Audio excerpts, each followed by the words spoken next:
In this video, I'm going to show you how to turn on the quality filter in x.com, also known as Twitter, in just a few simple steps. This is a really useful setting if you want to reduce low-quality notifications and make your experience on the platform a little cleaner and more focused. If this video helps you out, make sure to hit the like button and subscribe for more quick tutorials just like this. Let's jump right in. First, log into your x.com account and look at the left navigation bar. If you don't see the full menu right away, click More to expand the additional options. This is where X hides several important settings, so don't skip this step.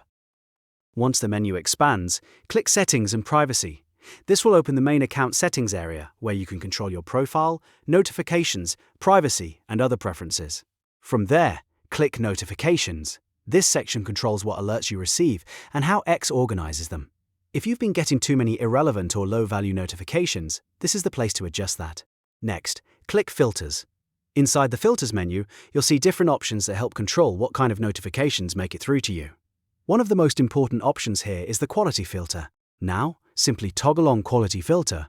Once it's enabled, X will begin filtering out lower quality notifications so your feed and alerts are more relevant to you. That's all you need to do. And just like that, you've turned on the quality filter in x.com or Twitter. It only takes a few clicks, but it can make a big difference in how clean and useful your notifications feel. If this tutorial helped, please remember to like and subscribe for more simple social media tips and step-by-step guides. Thanks for watching, and I'll see you in the next one.